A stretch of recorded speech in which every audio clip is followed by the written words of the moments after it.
Okay.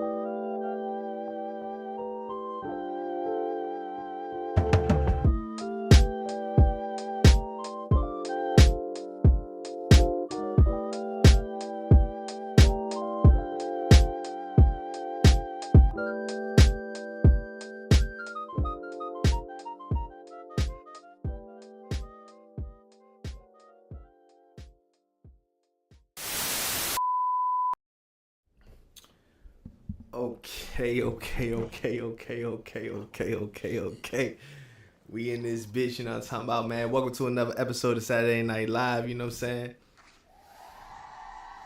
Give it up. Yes, sir. You know what I'm saying? I'm in this joint with my brother. Should have been from the same mother, but that shit don't change nothing. My nigga, Mickey, Monday. Yes, sir. I'm talking about, man. Tell them about yourself, man. Tell them what the fuck going on, man. Appreciate you letting me come through here for a little bit. Nah, absolutely. Absolutely. It's so crazy because I used to do a podcast, right? Yeah. So the mic would always be in front of me. Yeah. So I'm like, it's an old habit of mine because we ain't had cameras back then. So like, I gotta get out that habit. But no, real live. Mike, Mickey Monday. Yeah. Musician. Songwriter. Producer. Probably one of the best lyricists in the DMV. Okay. That's not in the DMV. Yeah. Not counting Lawyer. Uh-huh. Logic. But yeah, quote me. Yeah. And if you want to test it, the pen is always ready. But you know what I'm saying? I'm here with my brothers. I appreciate him here. Nah, for sure, man. I had to throw that out there. You know, Yeah, I'm hey, on the way. So. listen, you gotta let them know, man. You gotta plug yourself in, man. I don't care about what nobody else talk about. It don't matter. Listen, if you don't like it, holla at my boy. You know what I'm talking about? But you know what I'm saying? Man, thank you for coming through. Number one. Number two, I've been gone for 2 weeks, man. I had some family stuff going on, but we are back in full effect, and we ain't going nowhere. You know what I'm talking about? Yeah, we ain't going nowhere. We ain't going nowhere. You know what I'm saying? Never. You know what I'm talking about? We got this going on. You know what I'm talking about? You know, starting off always, you know, we got to do a fit check. Oh, okay. We got to do a fit check. You know what I'm saying? Hey, listen, I'm gonna let you go first because like I ain't gonna lie, bro. When you walked out, I was like, oh man, I'm like, I ordered this shit and I ain't got it, but he was like, nah. I'm going to get this shit. You know, I used to work at Uniqlo for a little bit. Yeah. So I still know some people, so I was very fortunate enough for them to like kind of put some stuff aside. For sure. Just to kind of get into it, like I said, you know, something slight. So Let him know. Let him see I it. can't even see the back. But No, let him see it. it don't even matter. Let him see it. First off, Is that Andy Warhol Uniqlo Kosh collab? Yeah. Oh, man. First, let me start off at the feet though. Hold on real quick. Oh man. These joints right here. Uh-huh. Can you see that? Oh, he got the socks. I got the socks, I too. ordered them too. I got the socks. You know what I'm saying? I got the socks with a little collar on it. The banana socks. But these are also the Air Force Ones. These are the Nocta certified lover boy joints. Oh shit. Yeah. So, you know, I had to make sure I got that correct. And then, Yeah. the shirt. Can you see the shirt? Let's see. That's the Andy Warhol, bro. Uniqlo Andy Warhol. What y'all know about that? What y'all know about that? You know what I'm saying? I got a little LA fitting. You know Uh-huh. what I'm saying? Nipsey Blue. You Uh-huh. know what I'm saying? Dodgers joint. Yeah. I got the Hiroshima pen from Japan. Okay. You can see that. Let them know. Pretty special. Uh-huh. This little handkerchief I got from Yeah. Lush of all places. They Oh super shit. shit, Lush. Yeah. Oh shoot. I'm sorry, YouTube. Oh shoot, Lush. It's for little kids around here. My fault. Nah, you good. Shades, you know, some slight. I keep the usual. Just a little Cuban link joint that I got. Yeah. And I got a little Cartier love joint right here in the middle finger. Okay. I ain't gonna throw it up, but and then I got the Gucci right here, the Gucci Ghost. The Gucci Ghost ring. Listen, you gotta understand when it comes to fashion, it's about accessorizing. Absolutely. Oh, and the chains too. You know what I'm saying? Yeah, it's about My grandmother accessorizing. did The Cuban, Yeah. the rose, the rope. Yeah. Slice, Yeah. slice. For sure. Slice stuff. For sure. Hey man, listen, one time, give it up for Mickey Monday, man. Appreciate Coming through, putting that shit on. you. Love you. Cause you know how we do. My stomach growling. What the hell is going on? But you know what I'm saying? I'm gonna go ahead. Hold on, give me 1 second. I'm gonna go ahead and go live on Instagrams, and I'm gonna tell them tap in with the Tubi. You know what I'm talking about? For sure. And I guess I could do a fit check. You know, don't hurt them too bad. nah, I don't be doing too much. You know, when you come in this joint, I'm wearing hockey, and I'm a hockey jersey out. That's what I do. That's my shiggity. You know what I'm saying? I'm a hockey jersey ass nigga. I bang. You know what I'm talking about? You know, of course I got the caps, Ovechkin.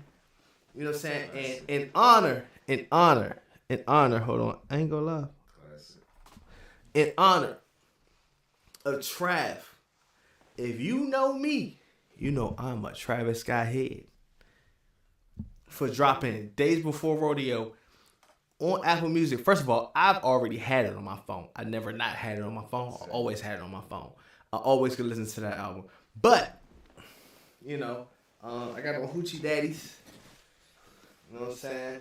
Like the first episode, got the Hoochie Daddy Essentials, you know what I'm saying? Boom. I don't know if you can see him. Travie ones. You know what I'm saying? I don't even match. But it don't even matter.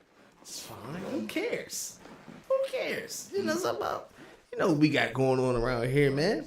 Nice. You know what we got going on around here. But nah, man. Listen, like I said, number one, I thank you for being on the show with me, man.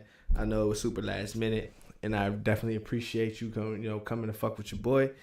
And, you know, sorry guys. Poor connection. Yeah, my Wi-Fi is booty down here. But I'm trying to get locked in too. yeah, Wi-Fi is trash. But we are here today. And I know right now we're talking about, you know, fashion and stuff like that. And if you've been tapped in, or if you are tapped in, or if you do know, or if you don't know, or whatever the case is, the DMV phones. Let me see if I can get a picture of them real quick. The DMV phones. Let me see if I can get a picture of them real quick. You know, oh no. I can't see that. I can't see that. Let me see if I can get a picture of the DMV phones real quick. You know, but the DMV phones, man. Well, my take. Give me your take on them. How I feel about them? Yeah. Yeah, 100%. Yeah, give me your take on the DMV phones. Yeah, why you doing that? I mean, yeah, I'll go ahead and just give my little 2 cents. How I feel about them, I think this is a very long time coming. You know what I mean? Like, the phones are such a staple piece of our fashion, of our culture. Yeah. You know what I mean? Like, I was thinking back on, like, back in the day, they had, like, Steve Tex and phones. And, you know Steve Tex and phone boxes, bro. You know what I'm saying? Snow pants, all that. Like, it's really a whole vibe. And for them to bring the silhouette to us and it be available only for us, because I checked it online to see if I could even grab it on the sneakers app. They dropping on sneakers, they dropping on sneakers. Yeah, unfortunately, but I don't know if they're gonna do like how they do with where you have to like be in a certain area to be able to grab them. How they did with the Nike Pass and stuff like that. But yeah, I saw a video from this dude. I forgot. I follow some custom sneaker dude on Instagram. He posted a video of Ward 9 in Silver Spring. The line was down the block, bro. Like, it was crazy. So really, yeah. And to me, I'm like, that's great, because we don't really see that as much as we used to now. We don't.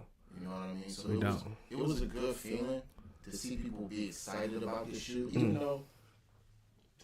though I'm not particularly like the colorway is not my favorite. Yeah, I'm not a big fan on it. You know, I feel like there's a couple of other things they could have did. Like, I mean, don't get me wrong. Like with the New Balance, they did the Mumbo Sauce color. Yeah, like that was cool. I like how they did that. It was like different tones of the Mumbo Sauce, like red or like orange or whatever. I think that was nice. So to see this, it's great because it still represents us. Yeah, for sure. But I'm like, cherry blossoms, like, Okay. I think it was perfect, man. I think it was.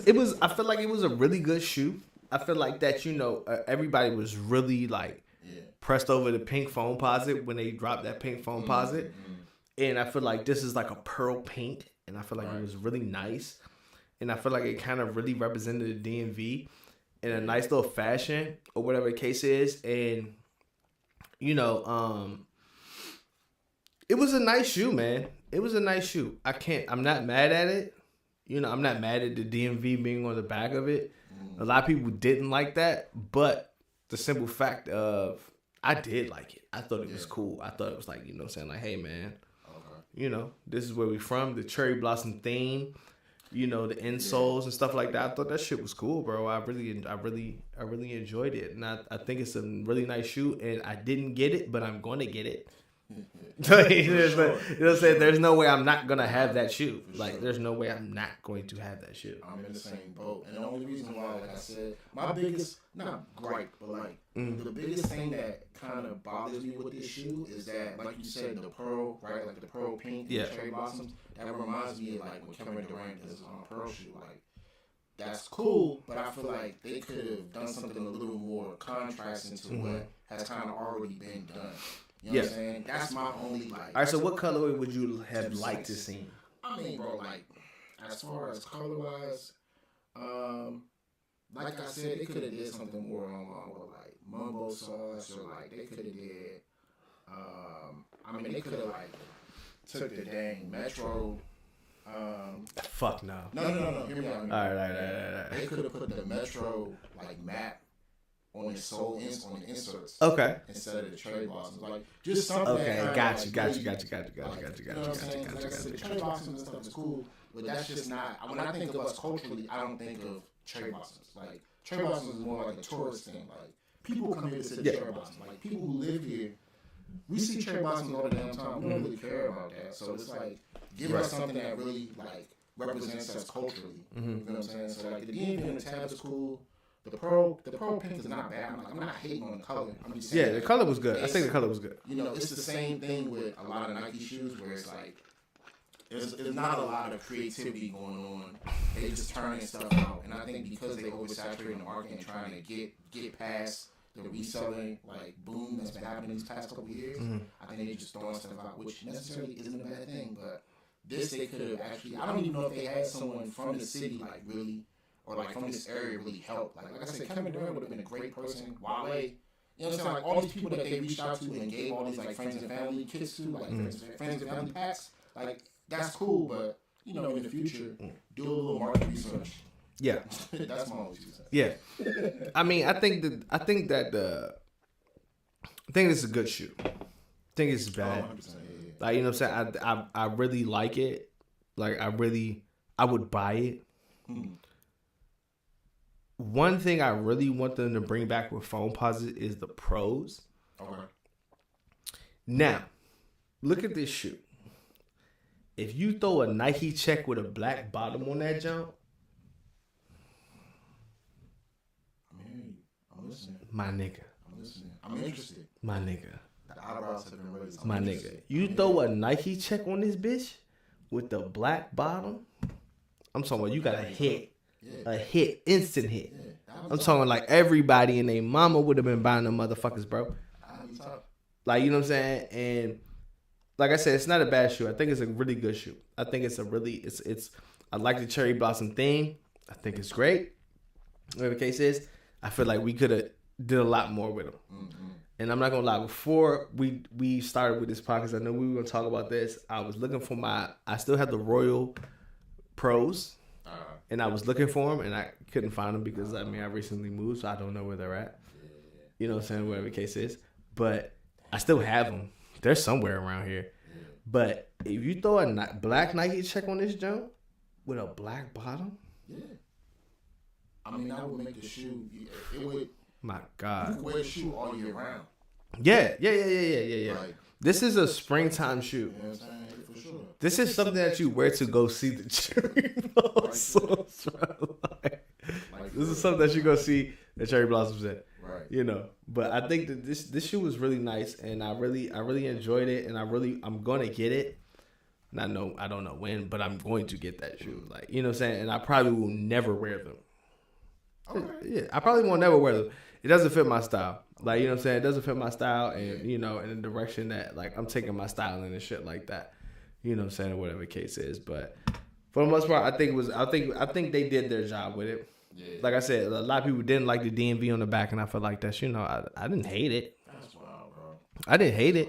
You know, I feel like that because, like, we really made phone posits a thing. Right. Like, we really did. And a lot of people don't understand that. You know, we often get into these debates with, like, New York, and they're like, oh, we made... No, you didn't. Yeah. No, you didn't. Phone posits, New Balances, Nike boots, you didn't do it. Right. We did it. And I feel like oftentimes they don't give us our credit when it comes to... like style and shit like that. Like, you know what I'm saying? They don't give us our credit, and I don't really like that. I'm not gonna say what I wanted to say, YouTube, but I don't really like that because it's like, you know what I'm saying? We are in the DMV are really big trendsetters.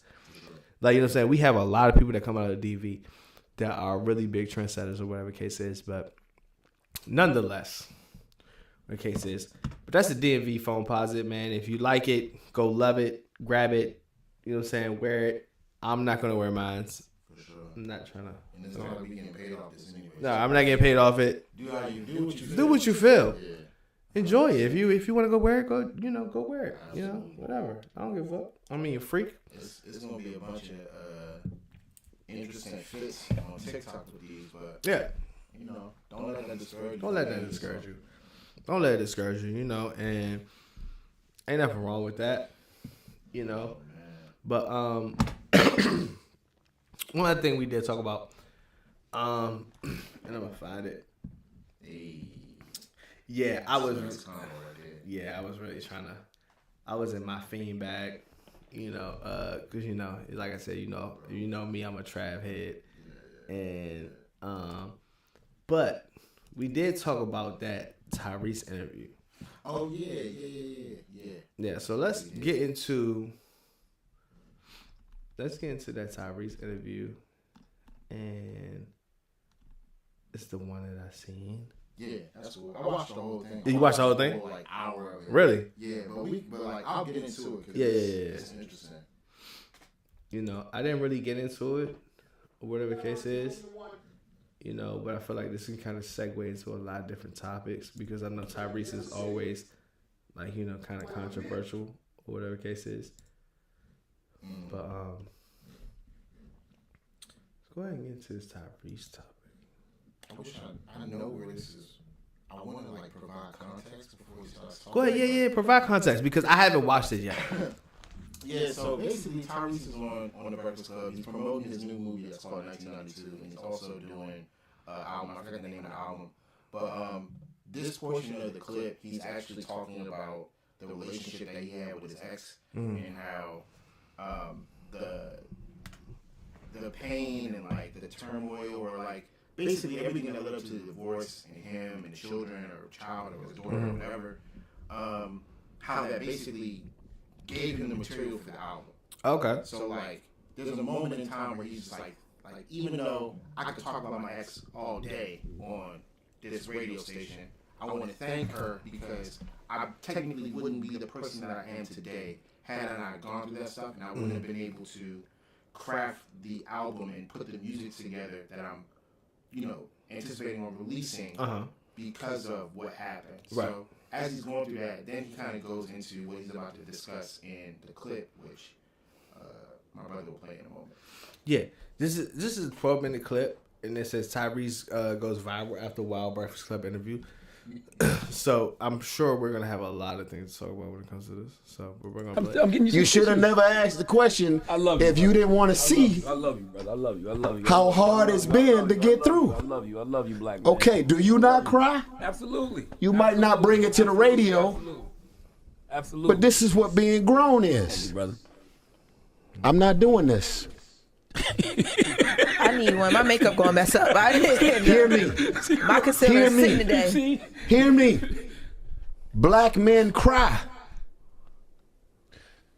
When divorces happen, women aren't the only one that are devastated. when a miscarriage happens, women are not the only one that you should be checking on. When you can't put food on the table because your career goes up and then it goes down, stop calling, skipping over the man, and just checking on the woman. This is real shit out here. I'm gonna wipe my own tears. Messing up my makeup, Tyrese. I love you, sis. When you do things from the heart, it affects hearts. That's what beautiful pain is. Y'all might outsell me the first week. I made a fucking classic.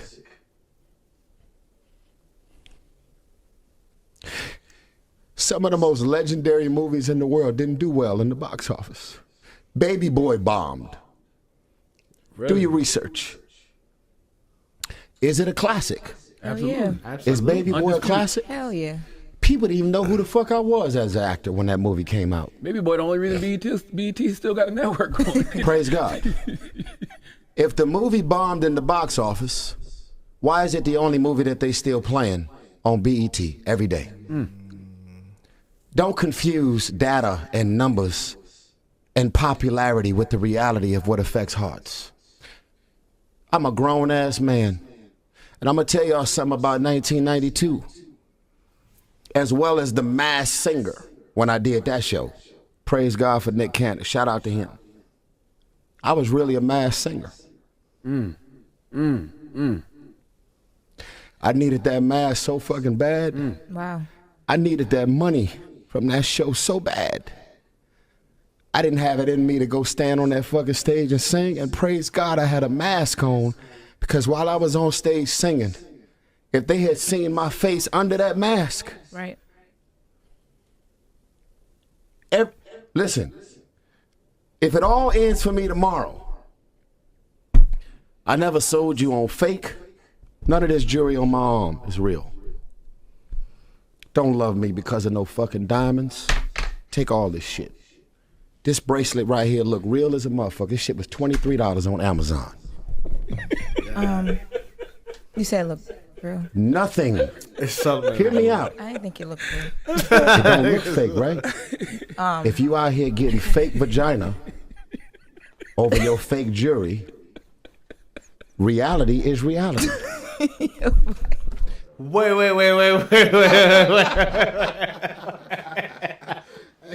Wait a second. Oh, first of all, this is the part I left out because I didn't know where the clip was going to start at. Charlamagne asked him, like, how are you handling these losses that you've been receiving, like, back to back, like, you know what I'm saying? In 1992, Ray Liotta is in the movie. He passed away in, like, 2022. Paul Walker passed away. Yeah. You know what I'm saying? His mom's passed away. He had, like, two of his other relatives pass away. Then, you know, he had a divorce. So he's like, how are you handling all this grief? So that was his response to the question, which, to be honest, he didn't really answer the question. Yeah. But I respect the vulnerability in his response. But bro,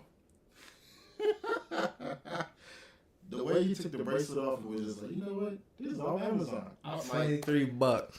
It's astounding now how like these things are now coming to light and we're learning more about celebrities, and the frugality of their expenses or their purchases. Because like you look at somebody like Ocho Cinco. I mean, he brags about that stuff all the time. Like, oh, I be buying stuff from H&M, or like, oh, I be doing this. I go to McDonald's and I eat McDonald's every day. Like, yo, that's cool, but like also, you need to treat yourself a little better, bro. Like, treat yourself. I'm not mad at him for it. Yeah, no, and I think that you should. I think that you should. Yeah. But then at the same time, bro, it's like when it comes down to it, and it's like, you know, like I feel like with people like that, they kind of never get away from who they really are. You know what I'm saying? And it's like, yeah, you know, I could have somebody cooking for me every day, this, that, and the other, blah, blah, blah, you know. But then I could also just be like, you know what? I'm about to go to motherfucking McDonald's, grab me a motherfucking quarter P, give me a 2B. Yeah. Like, you know what I'm saying? Like, you know, and I don't see nothing wrong with it. You know what I'm saying? Yeah. And I mean, but I do understand, like, you know, in the context of like, you know what I'm saying, who you are as a person and your status and shit like that. But it's like sometimes that shit shouldn't even matter, and sometimes it does matter. You know, and I know that it's hard. You know, but my thing is, I really respect people that can come forward and just be like, bro, this shit is just bullshit. Like, you know what I'm saying? Because, like, you know, when we as, like, let's not gonna say average, but us as middle class human beings, we looking on the outside looking in, we like, shit, man, look, you know what I'm saying? Money start rolling in, nigga, guess what? Like, you know what I'm saying? I'm buying me and the whole gang some chains. Yeah. You know what I'm saying? I'm dropping that 100 bands. Like, you know what I'm saying? But it's like, for real, what the fuck are we doing? Yeah. Like, really? Like, you know what I'm saying? What are we really doing? Right. You know, and it's like, a lot of people don't understand that. A lot of people don't want to come to grips with that. A lot of people, you know what I'm saying? Because it's like, it's shoved in our face day after day. It's like, you know what I'm saying? You get on Instagram, you see X, Y, and Z, you just like, damn, bro, I wish I could do that. Or, you know what I'm saying? Like, even wish I could do that. It's like, damn, when I'm on, I'm going to do that. Like, you know what I'm saying? And it's like, for real, for what? Like, you know what I'm saying? Because the thing about it is, I feel like a lot of us, like, as homies, like, you know what I'm saying, as brothers, like, you know what I'm saying? Because I don't have all I got is brothers. Like, you know what I'm saying? Like, you my brother. Like, you know what I'm saying? Like, For sure. And it's like, when it comes down to it, it's like, you know, I can understand the gesture, but then I can also understand, like, me, you know what I'm saying? You coming to me, looking at me like, bro, why did you do that? Yeah. You didn't have to do that. Yeah. Bro, you know what we could have did with that? Yeah. Like, you know what I'm saying? Like, you know, I feel like it's a lot bigger than just, like, you know, motherfucking, like, boom, I'm doing X, Y, and Z for, you know what I'm saying, for the bros and shit like that. Like, you know what I'm saying? It's like, yeah, you know, because I know my bros, and I know my bros are really my bros, and they gonna be like, fool, like, for real, you ain't had to do that shit, bro. We could have fucking went to Colombia, nigga, and just had a good time, or we could have just, you know what I'm saying, we could have, you know what I'm saying, we could have did so many other things. Like, you know what I'm saying, we have so many ideas in our circle. We could have did so many other things besides that. Yeah. Like, you know what I'm saying? And so I understand what he's saying, because it's like, really, honestly, when it comes down to it, you know, with our folks and with our friends and our family, we're not out to impress each other. You know what I'm saying? No, 100%. Yeah, we're not out to impress. We're out to just be like, hey, nigga, like, listen. Right. If I'm good, you good. Like, you know what I'm saying? If we good, we good. Like, you know what I'm saying? This shit work out, it do. If it don't, guess what? We still got each other. Don't matter. Like, you know what I'm saying? End of the day, it's not gonna be on some shit where it's like, you know, like, damn, bro, like, this shit didn't work out, or, you know what I'm saying, this, not, or you promised me. No, it's gonna be like, bro, listen, you don't gotta promise me shit, bro. We gonna do this shit, or we not gonna do this shit. Right. Like, you know what I'm saying? At the end of the day, I don't care. You still gonna be my brother. I don't give a fuck. Like, you know what I'm saying? Yeah. But what a lot of niggas don't understand is they don't have that bond with, like, you know what I'm saying, their people that's around them and shit like that. Like, most of this shit would never matter, because at the end of the day, I can be like, I can call you and be like, hey, fool, shit fucked up. You be like, what's going on? Like, you know what I'm saying? Like, it's not gonna be like, yeah, bro, shit fucked up too. Let's stand there, blah, blah, blah. Like, you know, and it's just gonna be a different type of vibe, you know. But with some niggas, they don't know how to fucking, you know. Excuse me, y'all. I'm sorry. You good. My bad, y'all. Give me 2 seconds. Sure, you got connecting right. All right. And we're back. Okay. We're okay. back. I don't know what just happened, but.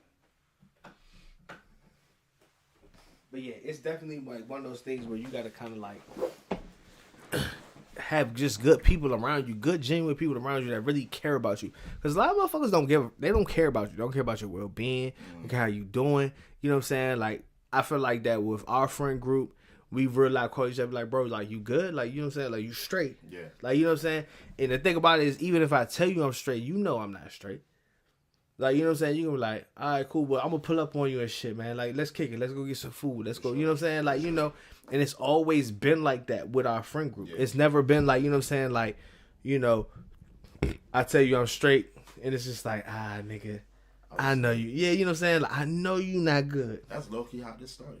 Yeah. You know what I'm saying? This low-key how it started. Yeah, bro. Like, you know what I'm saying? It's like, bro, like, one thing I can say about my brothers is my brothers will call me and they just be like, what's good, bro? Like, and I don't know if y'all can sense it, or, you know what I'm saying? Y'all just be like, hey, fool, like, you straight? I'm like, yeah, I'm good. This and that.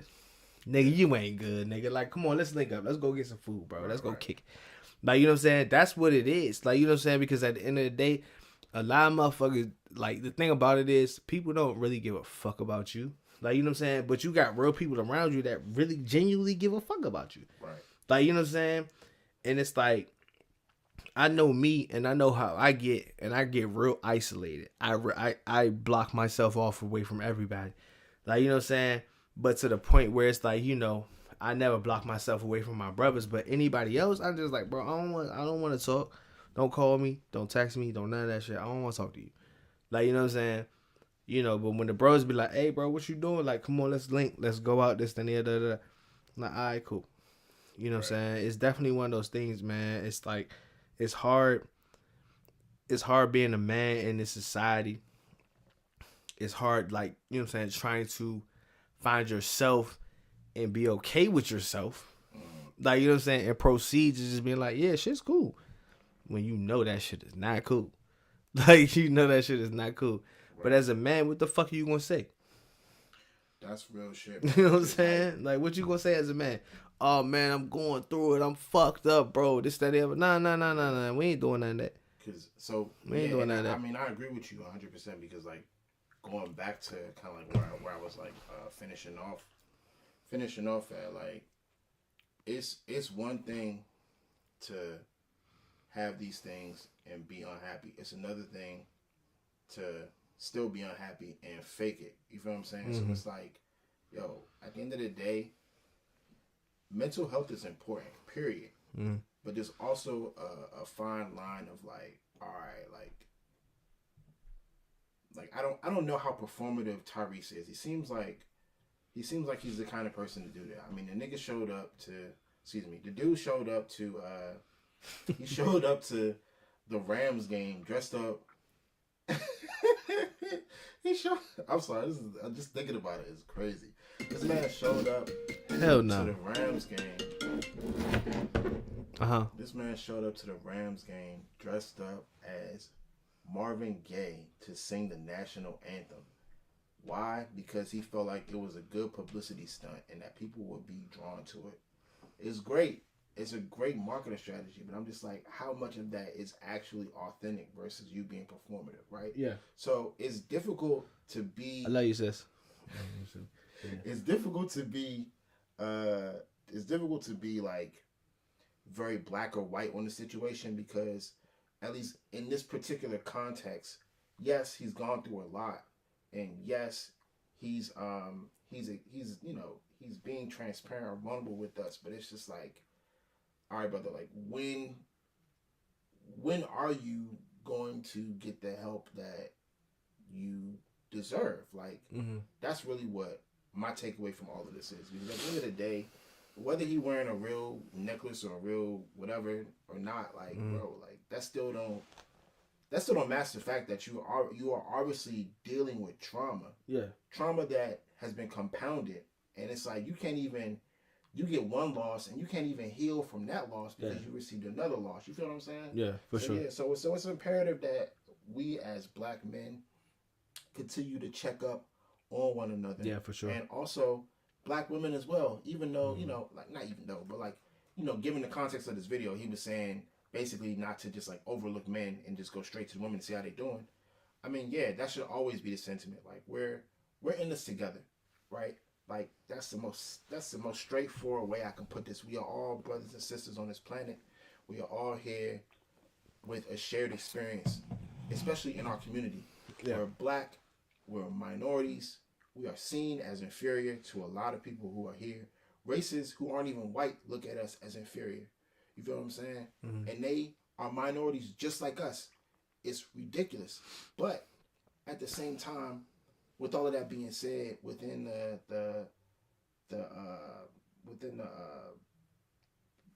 smaller communities or sub communities, like there's black men and black women. Sure, black men get treated a lot differently compared to black women, and we're often seen as the white men of the white men of black people as a whole. But that still doesn't exercise or give anyone the opportunity to exercise prejudice while trying to provide us with, or provide people that you're close to with a safe space to be able to share that vulnerability. Or if that's something that's out of your capacity, go ahead and let them, provide them with the professional counselor that can provide those tools for them to be able to begin that journey. Yeah, man, I feel as though it's definitely heavy when it comes to our community. I really lately have not really been like playing off of the color of the skin. I've just been playing off of men because it's like it's really difficult, bro, to be a man. Like, you know what I'm saying? It's really difficult to be a man and to be comfortable with who you are and the things you go through and shit like that, and being able to kind of just like go through this life and not, I guess you could say, not worry about things, but be okay with who you are as a person and just be like, all right, cool. Like, because like Mike, like let's be real. A lot of niggas aren't us. Like, you know what I'm saying? And I'm not even saying that in a way on a bracket. I'm just saying, like, you know what I'm saying, a lot of people haven't had the opportunities, haven't, like, you know what I'm saying, had the experiences, haven't been able to be in positions that we've been in. Like, you know what I'm saying? And there's nothing wrong with that. And honestly, I'm gonna be completely honest with you. I prefer that you do not go through the experiences that we went through and not have the opportunities that we had, because I feel like that you would live a such more fulfilling life. Like, you know what I'm saying? Because we see things through the lens of some some F stuff. Yeah. Excuse me, YouTube. Like, you know what I'm saying? Like, because we have been presented with opportunities that most people wouldn't be presented with, and we have taken advantage of those opportunities. Yeah. Like, you know what I'm saying? And we've seen the other side of things where we're just like, bro, like, I can't believe that. Like, you know what I'm saying? Not even I can't believe. It's like, okay. But then, like, we get numb. Like, you know what I'm saying? We get numb. We're just like, all right, cool. Like, like the way I feel about certain things, bro, I'm just like, all right, whatever. Like, you know what I'm saying? Like, yeah, it's just like, it's not even fair to myself, number one. It's not fair to the women I deal with and stuff like that. It's like, you know what I'm saying? Because I just really, because of, I'm not even gonna put myself out there like that. But just know, like, you know what I'm saying? Like, we see it from another lens. Like, you know what I'm saying? And some guys don't see it from that lens because they never been in that position. They never had to ever see the things that we had to see and things that we had to deal with. Like, you know what I'm saying? It's like, but then we get to the point, like, where we just like, all right, cool. Yeah. I'm fed up. Like, I'm cool.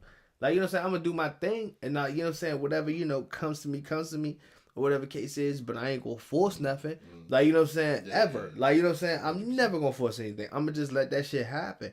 You know what I'm saying? And a lot of guys, they just don't, they never been in the positions that we've been. So it's like, you know what I'm saying? So for me, like, the way I look at certain things, I'm okay with letting things go. I'm just like, all right, cool, whatever. Like, you know what I'm saying? Yeah.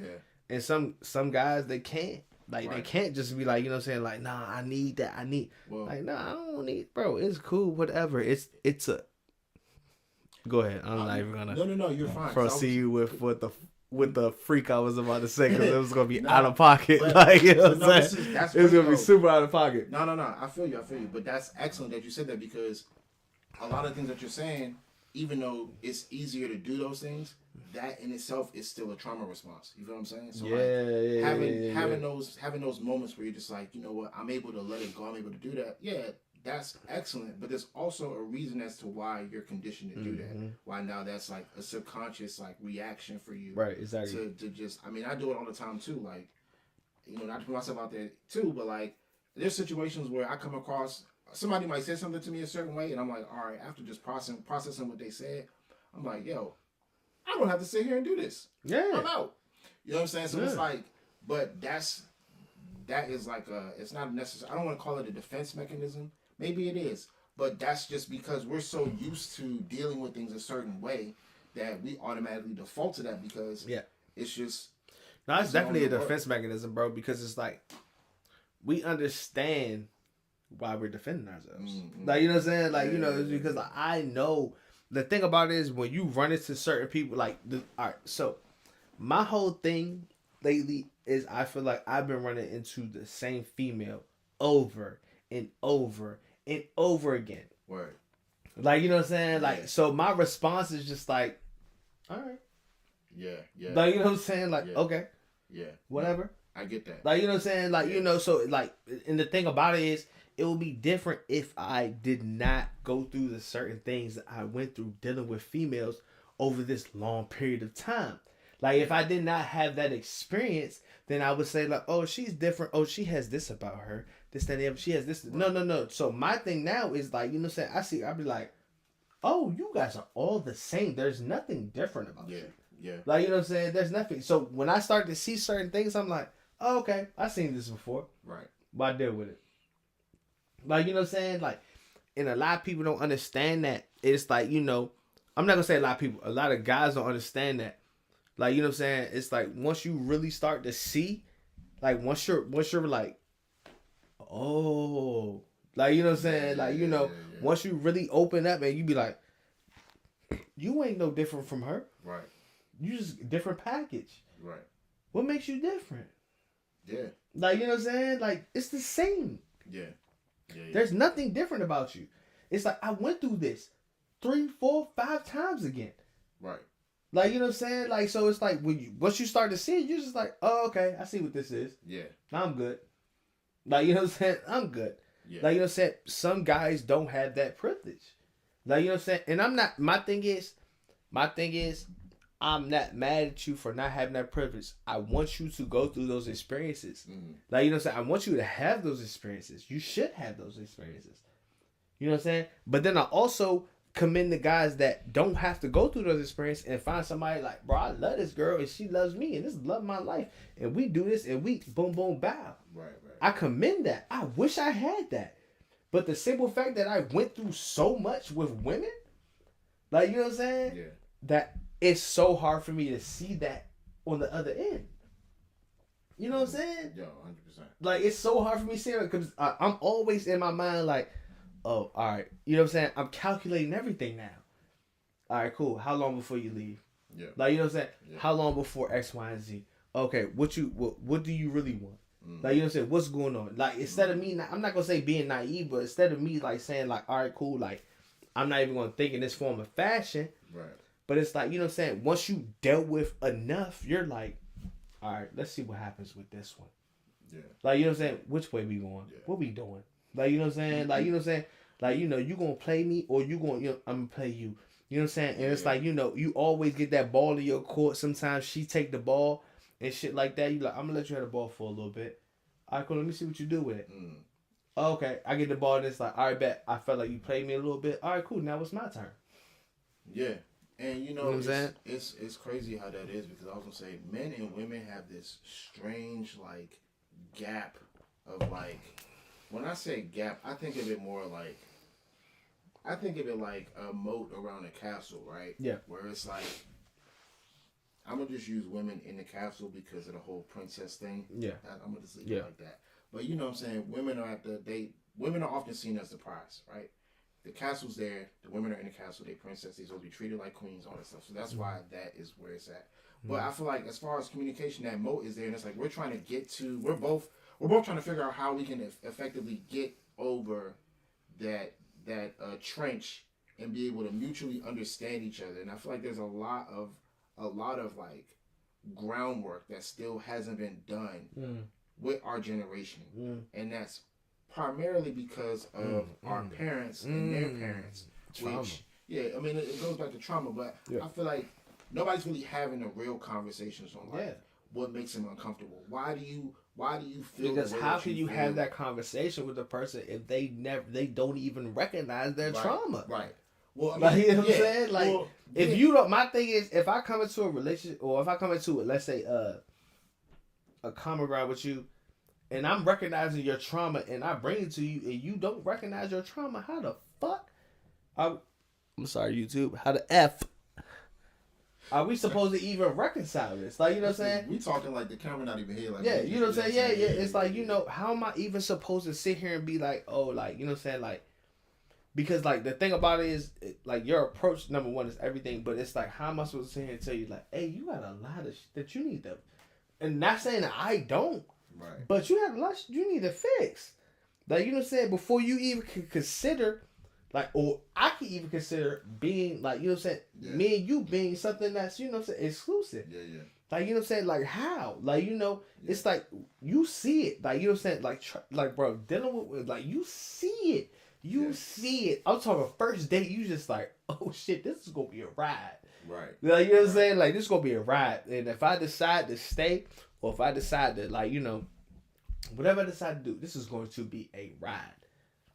Well, I'm glad you said that because one thing that I tend to do that I try not to like. So I try not to alienate any. Like if I'm dating someone, I try not to alienate them or make it seem like I'm pointing blame to them. Or like Right, I'm for saying, sure.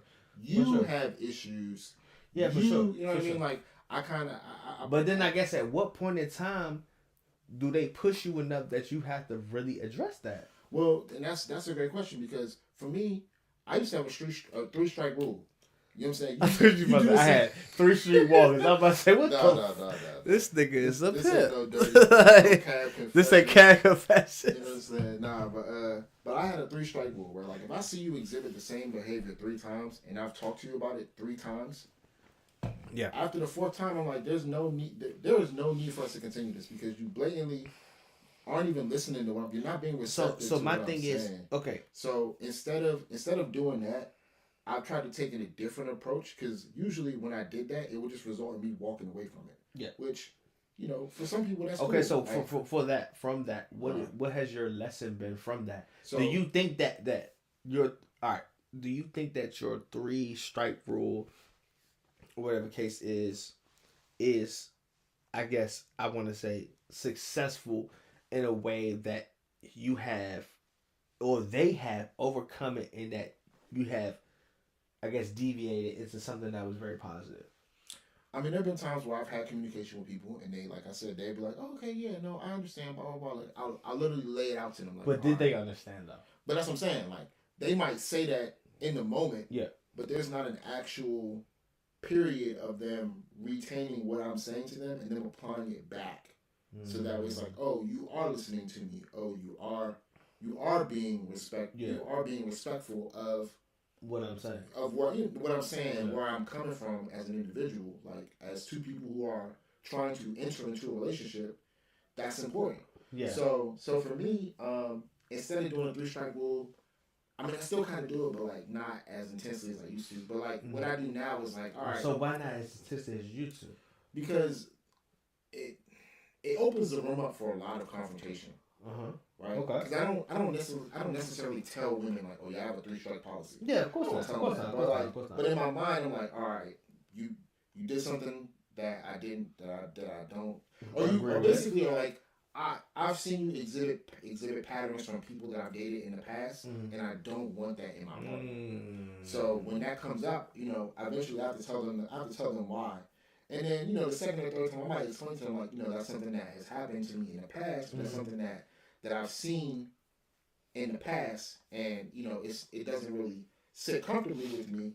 Not that I'm expecting that person to change their entire personality, but it's just like just be mindful of what you're doing because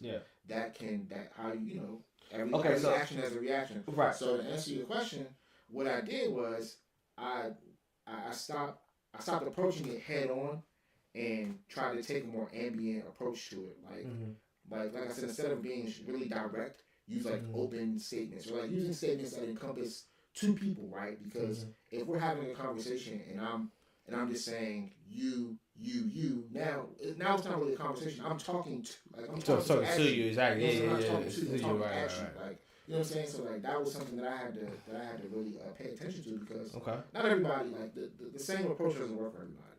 Yeah, it doesn't. You're right. Right. But what I've learned is by doing that, I'm able to have more transparent conversations. I'm able to have more open conversations where it doesn't feel like it's an attack, or it doesn't feel like I'm being super judgmental. You know what I mean? I point out things that we both can work on, or I might even just be like, you know, because I don't want to like use anybody that I like have seen. Just give your best example. Yeah, give your best example. But like, you know, it's like, all right, look, like, I've been in a relationship. My last relationship was at the end of 2020, like mid 2020, right? So like, Okay, I'm sorry, don't mean to cut you off, but do you feel like that's the best thing to do is give comparison? it's not give comparisons, but it's a provide context, right? Like, Okay. like earlier, like, you know what I'm saying? I provided context before you played the clip, so people who are watching, you know, that like, you know, are watching will understand the segue into the clip. But by providing that context, it's like, all right, this is what I've exhibited before, and this is something that I see you are exhibiting. I'm not comparing the two. Yeah. But it's raising a bit of concern for me because, you know what I mean, one thing is more or less like the other, and I don't want. I don't want to go back. I don't want to happen again. Right? Like, that's important because if I'm dating a woman and the same thing is happening to me consistently, not only do I have to look at her, but I have to look at myself as well. Yeah. So that's for sure. And, you know, so that was a part of like the epiphany that I had when approaching my potential partners on some of the things that I might not find as pleasant between the two of us, right? And it doesn't even have to just be like behaviors like outside of like it can be intimacy things. Like I might not appreciate like, you know, when you do something, but I always leave the floor open for if I say something. Yeah. If you feel a certain way, please let me know. Because if I feel a certain way, I will surely let you know. I'm going to let you know. You know what I'm saying? Like, I might have a hard time saying yes sometimes, but I never have a hard time saying no. Like, I will, for sure. I will say no in a heartbeat. You know what I'm saying? So, like, yes is a little more, I gotta really think about it. You know what I mean? Like long term, if I say yes, what new path will open up and what will I have to consider going down the road? Because you know, you never know. You got to consider all possibilities. Yeah. But a no is a flat out no. You know what I'm saying? So it's like if I'm that way, I don't want to shortchange my partner by not allowing them to have the same presence. Express that presence and opportunity to be able to bring this to my attention for sure.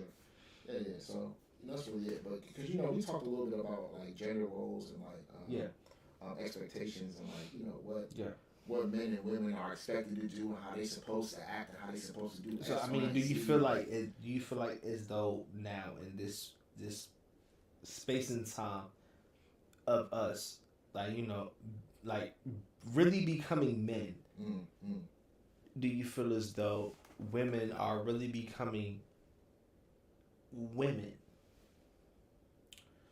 I will say it's a majority of women that I've seen where they are really, really doing what they're supposed to be doing and they making their way into the world. And then I see some women who, you know, aren't as fortunate, but they're trying. And the effort is really what matters, right? Like that's always important. Because my thing is, do you feel like women set their expectations way too high? I mean, for men, there's oftentimes yes, with the expectations are set a little too high. Do you feel like women are delusional? I wouldn't call women delusional. I just think that they're not very great at like statistics and percentages, right? No, I mean, like, my thing is, I feel like women aren't great at assessing the situation. Nah, my thing is, I feel like, you know what I'm saying? Like, I feel like women should be able to be in the nature of what they should be. Like, you know what I'm saying? Like, you know, if you want to be a stay-at-home mom, okay, I can provide that for you. Like, you know what I'm saying? If you want to, you know what I'm saying? Like, you know, but then I feel like we start to kind of get into a rabbit hole with women in certain areas where it's just like, I don't know about that. Like, you know what I'm saying? Like, you know, and it's not a bad thing because, I mean, I feel like that, you know, first of all, it's your life. Whatever you decide to do with it is up to you. I don't care. It doesn't bother me. Right. Like, you know what I'm saying? Like, you know, and I want the very best for you at the end of the day. You know what I'm saying? But at the same time, the very best, I feel like that most women, the very best for them is somebody that can really be there for them. You know what I'm saying? Not say provide for them, but provide for the family. Yeah. Like, you know what I'm saying? Like, that can really sit here and just be like, listen, I'm not really worried about shit. Like, you know what I'm saying? Like, Yeah. you know, I got a guy that really cares about me. He cares about my family. He cares about our children. This, that, and the other, blah, blah, blah. Yeah, I might work, but at the same time, like, at the end of the day, this nigga comes home. He takes care of everything. I don't have to worry about shit. I don't have to wake up in the morning and just be like, hey, are the bills paid? Right. Like, why am I getting emails? Like, you know what I'm saying? Right. Like, you know what I'm saying? Like, you Phone know. keep ringing, like, Yeah, like, why is my phone keep ringing? Why? Like, you know what I'm saying? Like, that's what women want. Yeah. You know what I'm saying? And it's like, because in this day and age, like, a lot of people don't understand. It's like, bro, like, 50-50 is honestly right now, I hate to say it because I don't want to, it's a blessing. Yeah, no, for sure. You know what I'm saying? I hate to say it, but it is. It is. It is. So let me go back into what I was saying, because even though you touched on some great points, I want to explain why I said what I said, because I feel like it might go over people's heads a little bit, right? Like, when you said, are women delusional, and I said not necessarily. I just think that they're not really good with statistics. Mm-hmm. All right, if you think about, if a woman thinks about their ideal match, right? I mean, there's a website that you can like find. I wish I had it. It's about the cat bags. Is it the cat bag? I forgot. Cat food jam. No. It's not even that. It's literally like a calculator. Crazy. Right? So like, Oh, it's a calculator. Yeah. But it's a calculator, right? So you put in your preferences of what you're looking for in a man, and once you hit, it'll give you the statistics. It'll give you the statistics, and it'll show you exactly. Baby, listen, how you say it much right now. Of a percentage of the U.S. population. Sure. If you're not a 10, you're not getting what you want. Well, and that's the thing too, right? Because you think about it, right? Like, say you want a dude that's he's got to be at least 5'10". He's got to make close to. No, you good. I'm gonna just keep rapping. You got to make at least close to like 6 figures, and he's got to be within a certain age range. The percentage is less than 1%. If you think about it, it's like, all right, 1 billion people. And it's like 100, maybe like 110, 150,000 people. Out of 1 billion, out of a multiple billion, out of like 6 billion people. That is an infinitely small number compared to 6 billion or 6, whatever. I don't even know the amount of men versus women in the United States or versus the world, basically. But my point that I'm trying to make is that a lot of women have these expectations on men, and they're looking for things that aren't even necessarily plausible in this area. Like, it's not hard to find a man that can make that amount of money, but like, everything that you're looking for is not as straightforward as possible. I mean, it's more or less like looking for a needle in a haystack. So with that being said, it all boils down to, what's your reality, right? Like, what do you want the most? You want to come home to somebody that's comforting. You want to come home to somebody that feels like home, that's protecting, that's safe, that is loving, caring, right? You want someone that can be able to provide for you, or you like being a provider and you want to be able to have somebody next to you that can help you take on tasks, or that might be better at some areas than you are. Not everybody's an excellent problem solver. Not everybody's an excellent mathematician, right? Those are the two biggest things that are necessary in a relationship: finances and learning how to navigate through your issues and through your, through whatever comes through. You know what I'm saying? So it's like, you got to look at what your reality is, and what you're willing to take on as far as, oh man, that was perfect. That was perfect. No, it's still here. Oh, my bad. All right, yeah. You just want to make sure you can take on what you're willing to as your reality. And it's not a matter of settling, because you can meet somebody here.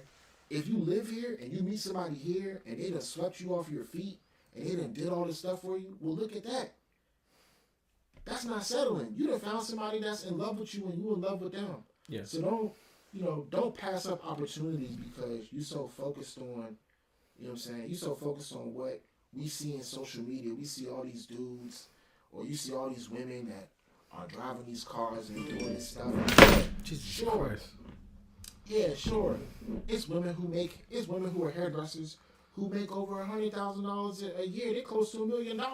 They doing all this stuff. It's men who have business ventures, or they whatever they do, and they getting close to that bag. They might work in the government. They might have government contracts. They might have Like They might have their own business nigga, or my whatever. sister make that back. You know how much it costs to get my fucking hair done? Listen, that's what I'm saying, My sister bro. make that.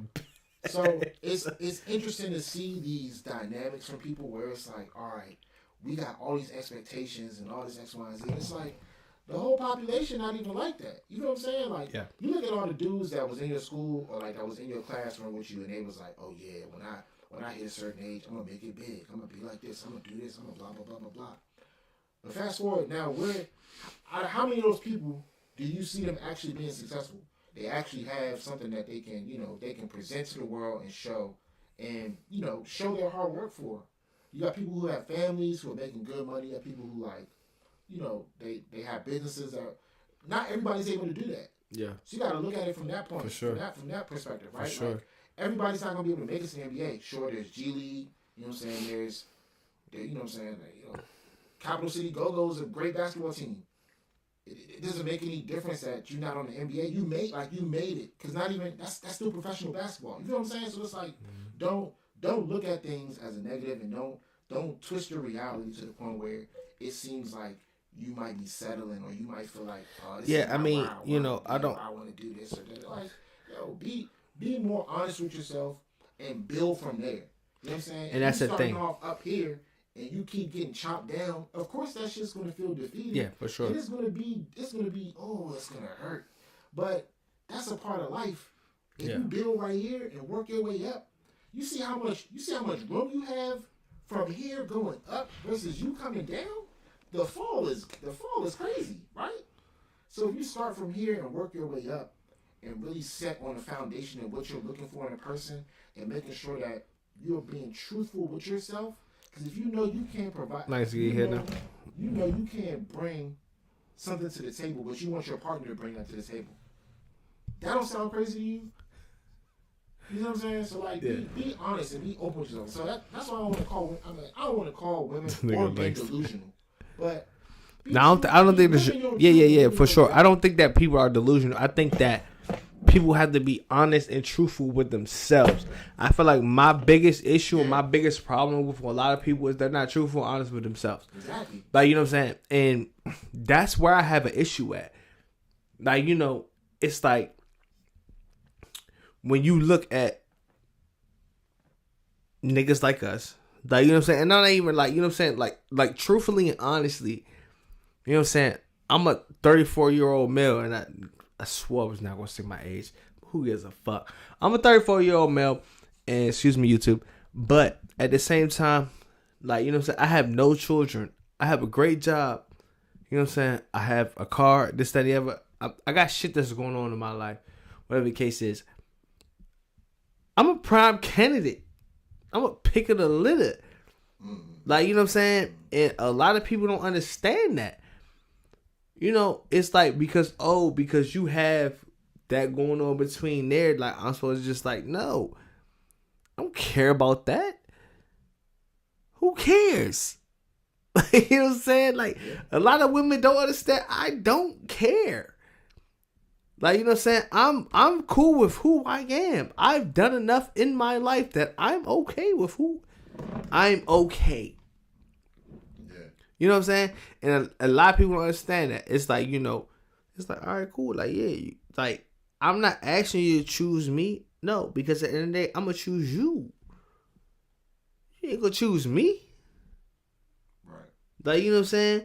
Because 9 times out of 10, I done ran into so many women that, like, and it's not a problem. You know what I'm saying? I don't care. Because at the end of the day, it's like, you know what I'm saying, it's all about how you treat me. And like, you know what I'm saying, if you make time for me, whatever the case is, I don't care if you have kids. That don't bother me. I would like if you didn't. Because there's certain things I want to do for you. But if you do, I don't mind. That doesn't, you know what I'm saying? I'm not sitting here and like, oh. I had to grow out of that. That was something that I was really into. Like, I'm like, oh, you got kids? Nah, I'm good. But no, that doesn't bother me anymore. It's like, you know what I'm saying? It's like, oh, you got kids. All right, cool. All right, look. I don't want you to be a bad mother. Like, you know what I'm saying? But then I also want you to understand that, like, you know what I'm saying? Like, who you fucking with? Like, you know what I'm saying? Yeah. Do you expect my 100% loyalty? can you expect my 100% loyalty? Right. You can't. Like, you know what I'm saying? Because I'm not going to sit here and ask you to be... I'm not going to sit here and say, neglect your children. I would never do that. Like, you know what I'm saying? Yeah. But at the same time, I'm not going to sit here and, like, you know what I'm saying? Like, yeah, you have children. Whatever the case is, I'm not going to say devote 100% of your time to me. That's not fair. Right. Like, you know what I'm saying? That's fucked up. Yeah. Like, you know what I'm saying? But at the same time, you got to understand what comes with the territory. Right. And that's yet again, that's a part of, like, living your reality, right? Like, you know, being... And I've dated women who have had children or a child. And, you know, it's like, it's a constant, like, I find myself being in a situation of like, all right, I'm here, I'm spending time with this person, it's cool. But it's like, it's harder for me to like really want to, you know, be with someone who I can't do. Go ahead. Talk your shit. No. Shit. Nah. Because yeah, I know where you're going. I know where you're going with it. You know what I'm saying? Yeah, like, I can't really be with somebody who, like, for some reason, the women that I've dated that have kids, like, the father is either like, he's either like chill, like he in the picture, but he not really like a issue, or ain't no father there at all. Mm-hmm. You know what I'm saying? So it's like, you know, having that situation, it's like, all right, well, it's cool that I'm able to like be there and, you know, and connect with some people. Like, it was a girl I was dating. I met her kid. She was great. Little girl was awesome. She was cool as shit. But I was like, damn, like, this is crazy. At the time I was like 25, 26. Would you do it again?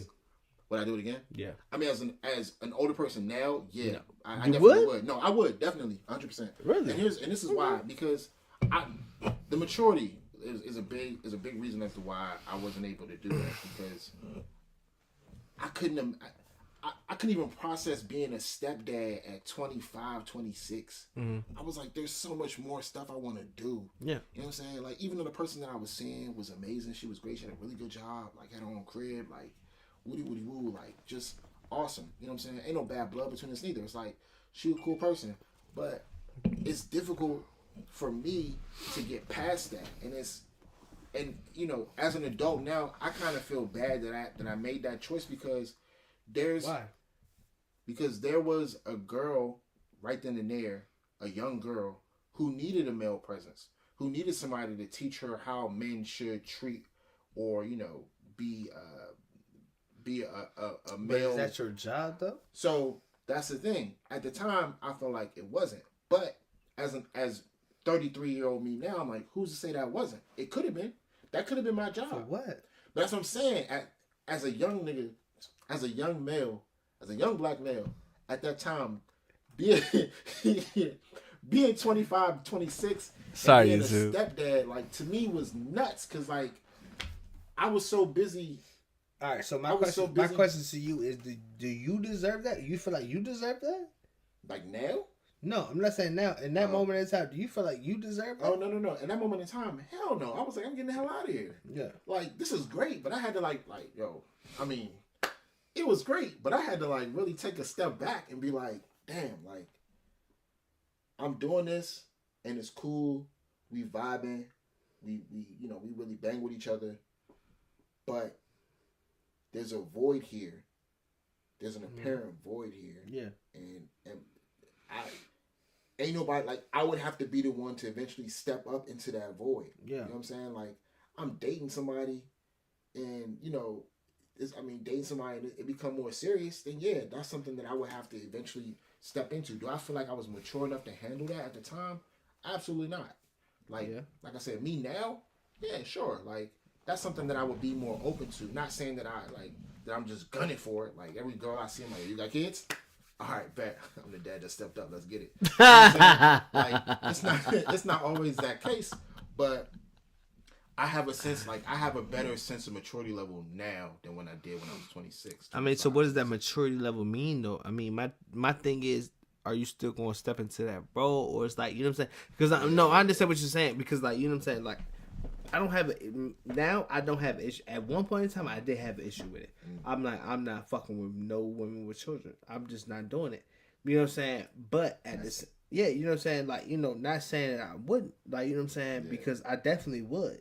Like, you know what I'm saying? But it has to be, I'm talking like, it has to be a certain sort of standard for me to be able to even engage in that type of behavior, because it's like, you know, my thing is, as men, we grow attached. Like, you know what I'm saying? It's like, you know what I'm saying? Like, damn, like, you know what I'm saying? Nigga, you know how I feel about my nephew. I fucking, this nigga can't do, like, the first time I had to rough my nephew up, and I felt bad about it. But I didn't feel bad about it, because I'm like, nigga, like, nah, nigga, we ain't playing these games. Right. Because it's like, bro, he called me, my sister be mad as shit. She be like, what the fuck? I be like, no, you can't have it. Then he calls you. And I'm like, oh, what you want? Right. And he get it from me. And then my sister calling me, cursing me out. Yeah. Like, you know what I'm saying? Yeah. Like, you know, and it's like, it's give and take, and at the same time, it's heartbreak too that comes with that shit. Like, you know what I'm saying? I can never imagine my sisters, like, you know what I'm saying? Me and my sisters, we like this. Like, me and both my little sisters, we like this. I can never imagine my sisters saying, like, hey, I'm not fucking with you no more. You can't talk to your nephew no more. Right. I could never imagine that. Yeah. Like, you know what I'm saying? Like, because I love that little nigga. Like, you know what I'm saying? Like, you know, I don't give a fuck what you say. I'm going to get him. I'm going to pick him up. Like I'm saying, I'm going to take this nigga. He know. Like, I took this nigga to Target. He was like, oh, he was asking for something. I said, I can't buy it for you right now. I said, nigga, I just bought you, both my sisters, and me some shoes. I just spent $457. Yeah. And you want a $50 dinosaur that you're going to play with for 2 fucking weeks? Right. No. Right. And you going to cry? I grabbed this nigga. I said, stop playing with me. Like, you know what I'm saying? Like, yeah. Because that shit going to hurt. Like, you know what I'm saying? That shit going to hurt. Yeah. It's no doubt about it. I can't imagine loving a woman and her kids, and then she just take that shit away from me. Well, yeah. And, you know, the long-term goal is for that not to happen, right? So we always plan and prepare about what can go wrong, but sometimes you gotta consider what can go right. You know what I'm saying? So like, cool, but all right, let's play statistics for a second. Oh man, let's play statistics for a second. Use my own joint against me, crazy. All right, so what's the odds of that happening? What's the odds? I mean, I'm not saying I don't know the odds. I'm saying, asking you, what are the odds? What do you think the odds of that shit happening? I'll be completely transparent with you, because I'm gonna just be straight up. Like, if you're doing the right thing and you're doing what you're supposed to be doing, you know what I mean. That won't even be. You don't even have to worry about statistics. I think that only comes into play once you come to a point in a relationship with someone like that, and you're weighing your options. You know what I mean? You're deciding on if that's something that you really want to take on wholeheartedly. Which, you know, if you decide whichever way you decide to go in that decision making point, I can't speak for everybody, but for me, if you tell me that you would get more respect for owning it and just saying like, you know, it's not for me. It's not something that I'm ready for. Woody woo.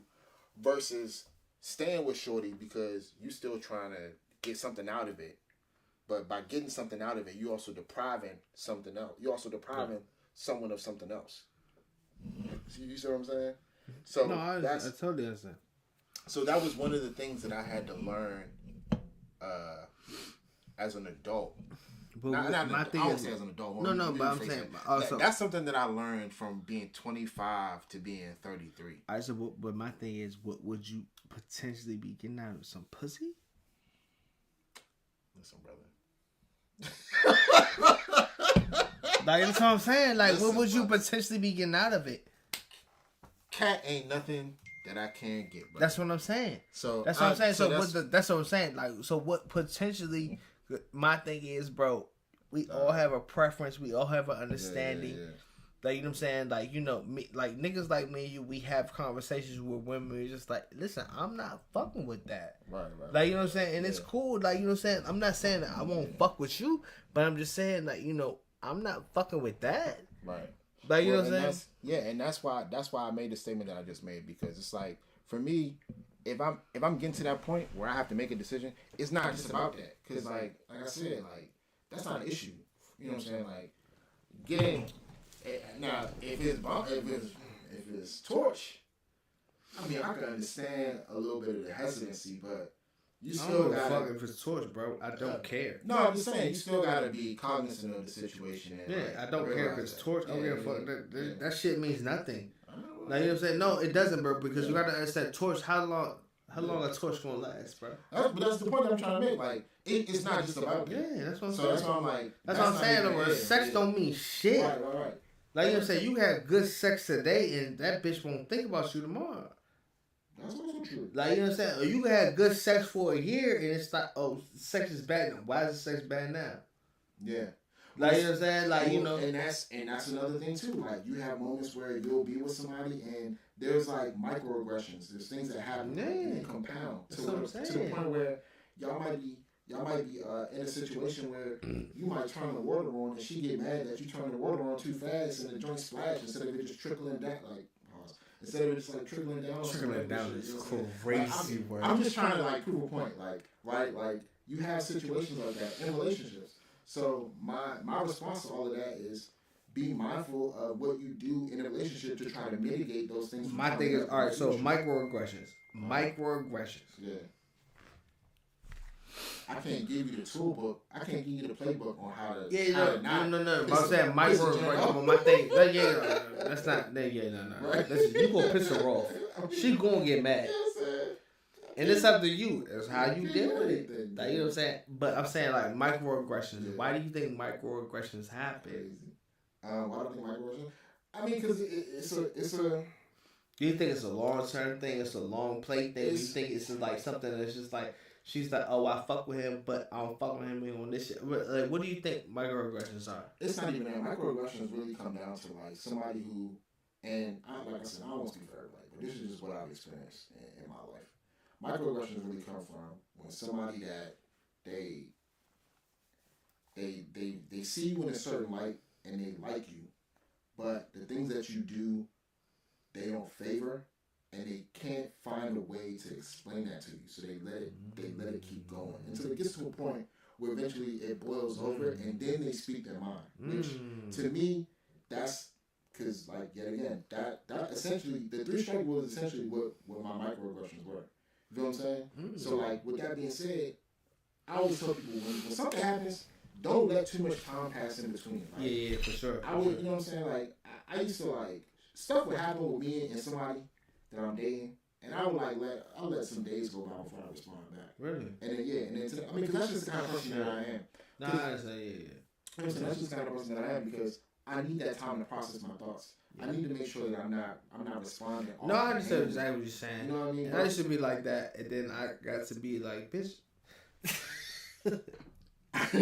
Like, you know what I'm saying? Yeah, I got you. You know. Yeah. But so I guess where do you think that comes from? Like, you know what I'm saying? Like, you know. Microaggressions?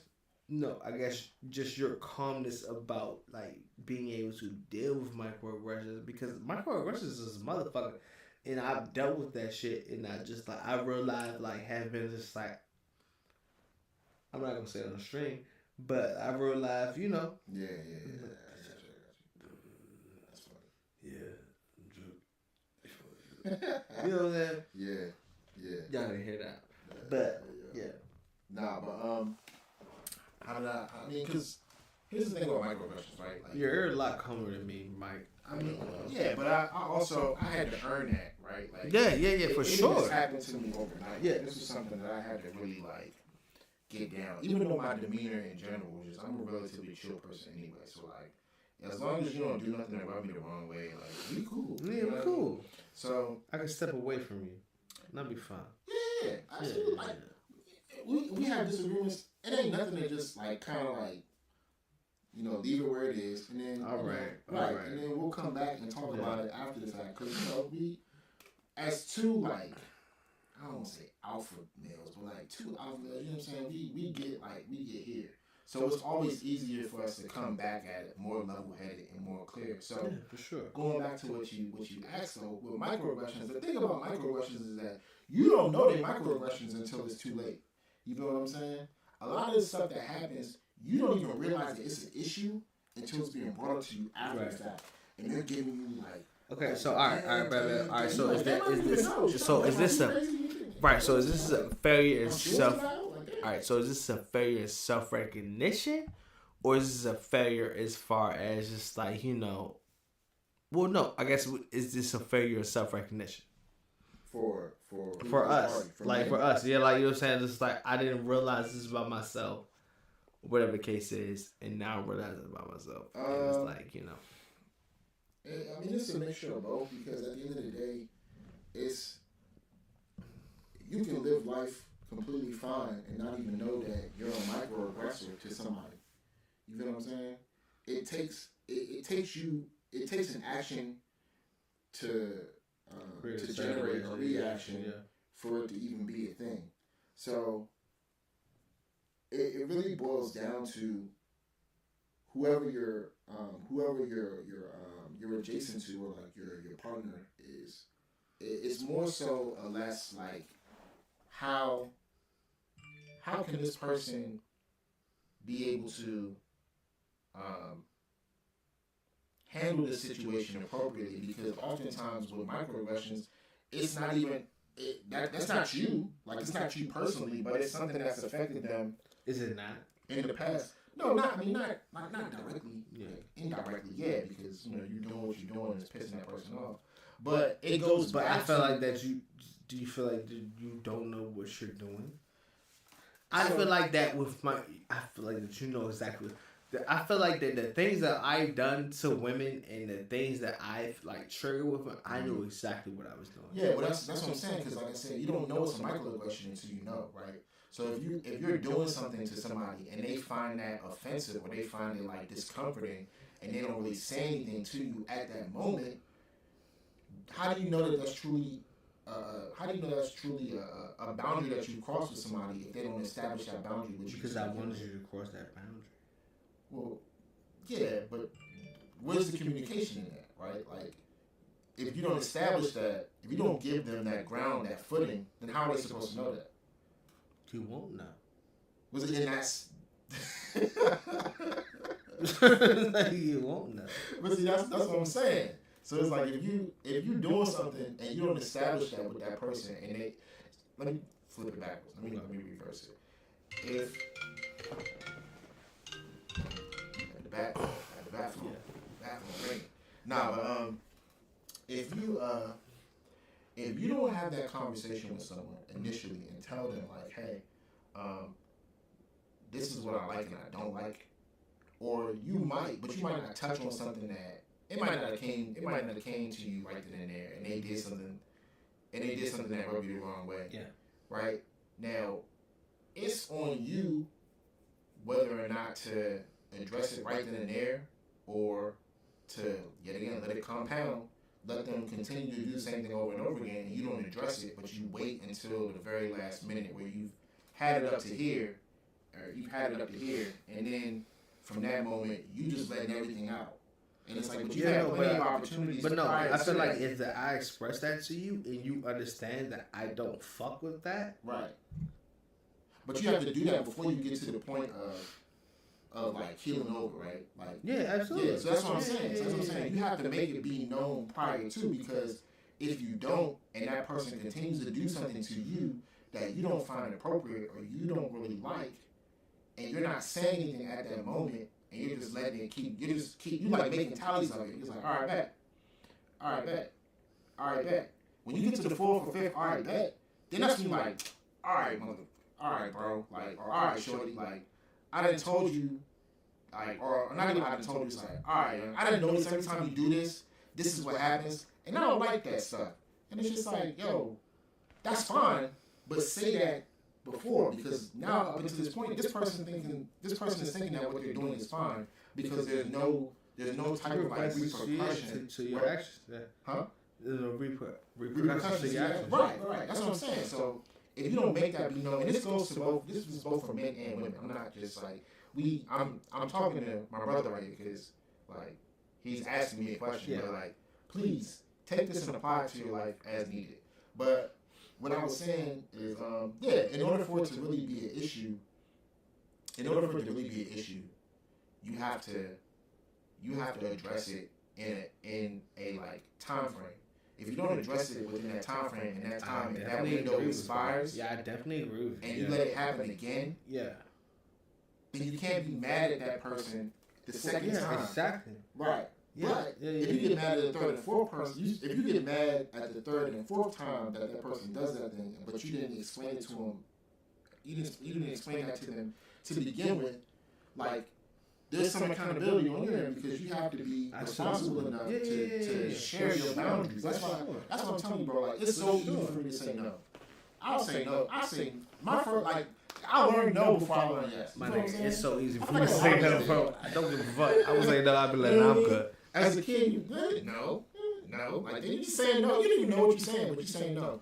So to that point, because it's so easy for us to do that, it shouldn't be any less difficult for someone to establish boundaries and provide those boundaries prior to, right? God damn. Yes. Yeah. Hey, man, listen. Jesus Christ, that's real. Put me on that. Remember we talked about the yeah. No, that's real, man. I mean, I definitely agree with you, man. I think that's real, man. I think that, we're in a state with men where men don't know how to say no. Right.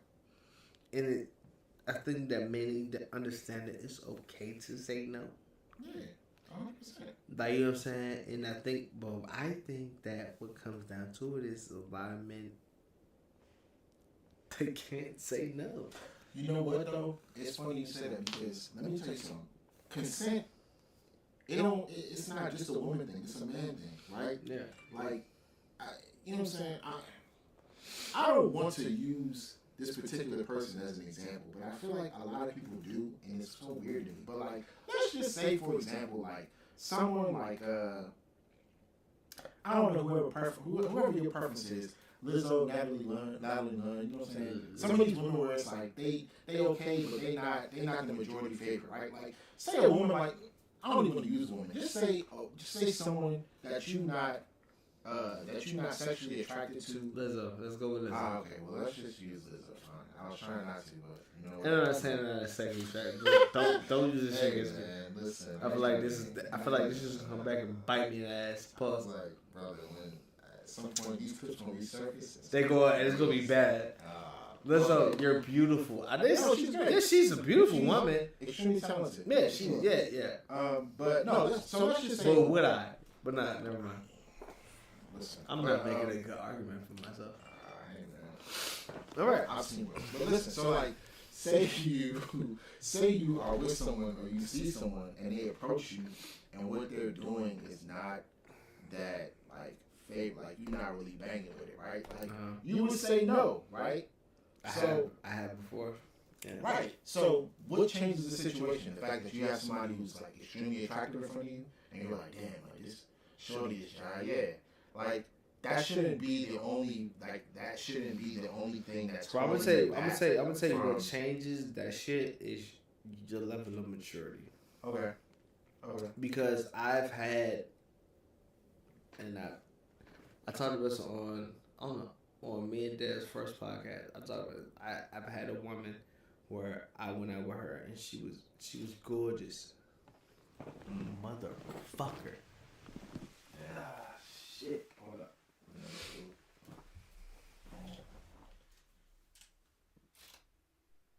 All right, and we're back. We're back. There we go. And I had a girl. She was gorgeous, and I took her out to eat. And this was back when I was at older pop. Yeah. So I took her out to eat, this and that, blah, blah, blah. And we sit there, we're talking. I was just like, this bitch is a fucking airhead. Like, you know what I'm saying? Like, you know, and we get back, you know what I'm saying? We get back, and she's just like, oh, so what you about to do? I said, I'm about to go upstairs and go to sleep. And she was just like, oh, so you're not going to fight? I was like, no. She's like, well, so our night ends here? I said, yes. And she couldn't believe it that I turned her down. Yeah. But then at the same time, I'm sitting here, I'm like, bro, you gotta understand, like, I'm in my 30s. I have no children. I have a good job. I have a car. I have my own shit. Right. Like, you know what I'm saying? Right. Why risk the chance? Right. Because you look good? Right. No. That's what I'm saying. Yeah, that does not matter. That does not play, like, you know what I'm saying? That does not play a factor in the shit that happens. Oh, because you look good. No. Like, bitch, I'm like, bitch, you have nothing about you that I'm attracted to you. Right. Like, you know what I'm saying? Like, mentally wise. Like, yeah, physical, yeah, I was attracted. I definitely would have hit Shorty. Yeah. But at the same time, I'm just like, nah, I'm good. And Shorty, she said, are you serious? Right. I said, I could believe it. yeah. She was like, nobody's ever turned me down before. I was like, well, listen, hey, the first time for everything. Yeah.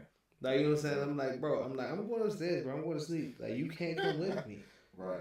Like, you know what I'm saying? Because I'm like, bro, at the end of the day, you start thinking, like, all right, step up, boom, I hit this Shorty, boom, boom, boom. I step up. Oh, man, that is my baby mama. No, I'm not doing that. I got the privilege, I got the opportunity, you know what I'm saying, to not have to go through that. So why would I voluntarily put myself through that? Right. Voluntarily. Like, you know what I'm saying? It's like, oh, yeah, you look good. It's like, oh, all right, cool, this, that, and the other. Then, you know how women are.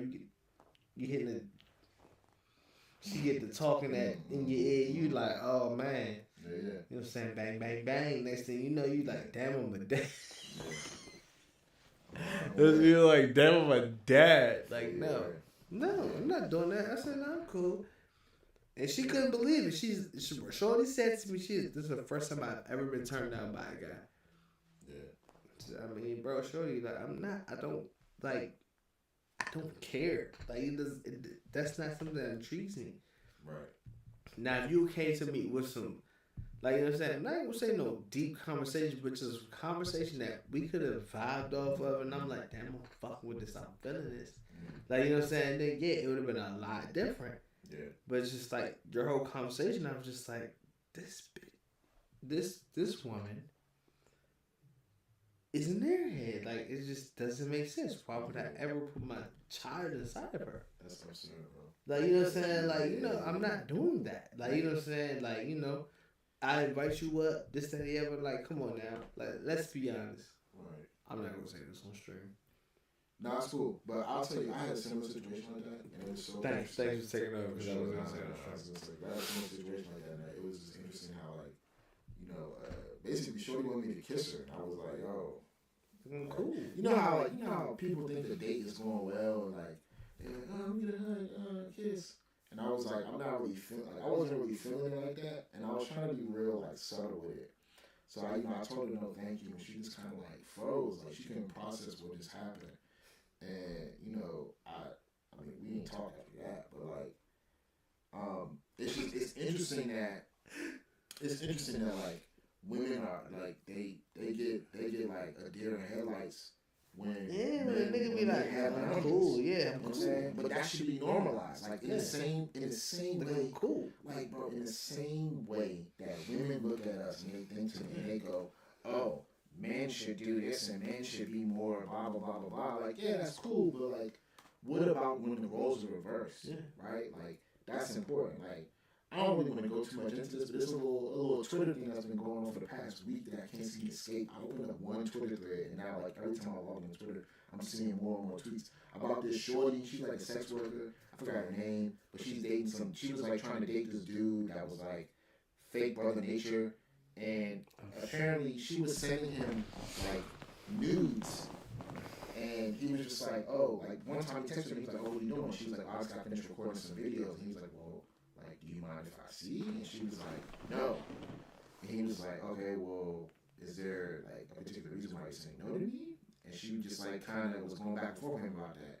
And then months later, after he ghosted her, after that conversation, he stopped talking to her. So like, after some months later, she basically was just like, oh, he was harassing me and like, kind of like blowing the situation out of proportion. And then once Cuz came back and was like basically telling his side of the story with the receipts, everybody's tone on the situation shifted. And I feel like that's absurd that even had, like, the fact that he even had to come out and post personal conversations between him and Shorty as he's some sort of public official or like public, you know what I'm saying? Like, bro, you're Twitter famous. You're not even a real celebrity, bro. Like, the fact that you have to, the fact that men have to constantly go behind the situation and be like, no, like, I'm not as crappy as you guys make me out to be. Like, yo, you know what I'm saying? Like, there's a lot of guys who are pretty foolish, dirtbags, and like, they need to be thrown under the jail for sure. But in situations like that, it's like, you know, mess up this man's livelihood. You know what I'm saying? Just because you didn't take the time to really think about the fact that he asked you a question and you kept going instead of holding firm on your boundaries and telling him how you feel. Like, that's the point I'm trying to make. Like, if it was a man that did that, oh, bro would have got crucified for even posting that. Yeah, but she did it, and everyone took her side until my man came back with the rebuttal, and energy started to shift a little more to him. So it was like, you just gotta be. You gotta be careful. You gotta be careful. You gotta be careful. And you gotta just, I think there needs to be a, like, when I say lower expectation, I don't mean to the gutter, but like, everybody has their expectations so high, so astronomically high. For what? It doesn't even make any sense, because we're all the same. Like, we're all on this earth. We all basically do, and we live in a dwelling. We eat the same foods. We drive motor vehicles. We crap the commodes. You know what I'm saying? Like, we all drink the same water that's coming from the same place. So it's like, what is the dynamic with this, like, classist, like, oh, like, I'm better than you, or like, because I feel like, oh, because I have a title, I feel like everybody should like, no, like, give that person the same respect you want. Like, it's really that simple. You treat people how you want to be treated, and that comes with expectations too and your boundaries. If you want somebody that is going to be truthful to your boundaries, you need to be proactive and show them what that looks like. If you don't, and this isn't going back to our conversation, I'm just saying, generally speaking, if you don't, you can't be up in arms when somebody isn't well aware of how you feel or where you stand on something, instead of allowing them to try and figure it out. Because, I'm going to tell you what, not everybody's freaking smart. Just can't read minds. All right. So, you know what I'm saying? Do that much. That is the least amount of work you have to do in a relationship to make things relatively amicable. You know what I'm saying? Because without that piece of information, you have nothing to stand on. Y'all have nothing to foster or nothing to build on without that type of foundation. So, you know what I'm saying? That's really what it comes down to. It does. You know what I mean? It does. You know what I'm saying? So, but I don't know how much time we got left too. Oh my nigga, listen, we got as much time as we want. I understand what you're saying. Yeah. Just like, you know how they say, cocaine's a hell of a drug. This is a hell of a drug, my nigga. Oh, for sure. And that's, the crazy part about that whole situation is they was pen pals, bro. They was in like 2 different parts of the country. Yeah. You know what I'm saying? Like, that bewildering. Does not show the power of it. So nuts. Just the allure, man. But my thing is, it's like, when you get people, you know what? I'm gonna let this shit go, because I don't even really want to say what I want to say, because it's gonna be fucked up. I feel you. It's not gonna be fucked up, but it's just like, it's gonna be true, super true. Yeah. You know what I'm saying? Yeah. I mean, really quick, like, I feel like we didn't even get a chance to really talk about what's been going on throughout the week, because we did. You know what I'm saying? That young, bright, intelligent black man. Keith Lee. I don't even know who he is, to be honest. For real? Nah, I don't know who he is. I feel like that's everybody's thing now. Like, everybody want to be a food critic. I feel like Keith Lee really kicked it off. You know what I'm saying? And Did he? Yeah, low key, he did. Like being a real, like, food critic for, like, our type of restaurants, our type of food. You know what I'm saying? Like, I feel like he really started it to the point where people, like, are like they doing parodies of him, which is wild. But you know what I'm saying? He did like I think he did one in California. He did a food tour in California. He did a food tour. He did a food tour in ATL. I think he did New York too. And now he's at the DMV, so he's only been to a couple spots. But I find it interesting how his basically his whole take on our food culture is that everything has alcohol. Like everything's literally like, all right, come here, we got drinks, you know what I'm saying? Everything's bottomless, topless, whatever, like woody woody woo. Which to me is an interesting take because like why does it have to take somebody from the outside in to realize that? Like here? Our whole culture, our whole nightlife culture, our whole cuisine culture has shifted since the pandemic, right? For sure. Like you look at these establishments where they was doing like to go margaritas and like drinks and stuff like that. Carolina Kitchen. Right. They still doing it. But they are? I don't know if they are now. I mean like some of the other places are, but yeah, for sure. now it's too many to name. But you know what I'm saying, those places are still doing that type of stuff. And it's like it's crazy how as like a city, that's our thing. Like we have brunch, we have like we're known for brunches and we're known for day parties. You know what I'm saying? Like, absolutely. that is, it's cool, but also it's not though, because it's like, where are all the real like food places? Like, I look at like he did a spot called Dukem, which you know what Dukem is, right? Yeah. Like if y'all don't know where Dukem is on the corner of like I forgot the name of the street, but it's off U Street and it's on the corner street. And like the restaurant is next to Apple Lounge. That's how I remember it. Oh yeah, that's just right on the corner. Yeah. So you see that, you know them two, they together like that. Yeah. I never personally been in the Duke because every time I gone there, I just never really like. And the vibe ain't really seem like. Right across the street is what? The 7-Eleven. Nah. That's at the corner of Amsterdam and Alero. No, Alero's a little bit further down the street. Oh man, you said I've been using like a brick. Whatever. No, I was just saying. That's really what I wanted to touch on just for a moment. It's like it's just interesting how the dynamic of our culture, are like eating, like going out to eat and like partying and all that stuff. Everything's like drink related. You know what I'm saying? Or like fucked up. Yeah. Or like sucks. It sucks because we don't really have any nice food spots. A lot of food spots that we have are more so catered towards transplants and people that are out of the city that come into the city and they live there like woo. Like that's cool and all, but I really want to see more like more like places geared towards, because this kind of goes back to the DMV phone positive talk we was talking about. Nah, for sure. Like I want to see more culturally like exclusive or inclusive places that aren't a product or isn't a byproduct of gentrification, right? Like that's what we want to see. I know a lot of these places are being phased out because of gentrification. Yeah, but ultimately, I want the places to come back, man. I want some of the places to like not come back, but like I want some new places to emerge that still keep the soul of the city, because Chocolate City not feeling like Chocolate City. That shit ain't Chocolate City no more, but shit been Chocolate City for now. That's why, you know what I'm saying, this with a damn LA cap on, but you know what I'm saying?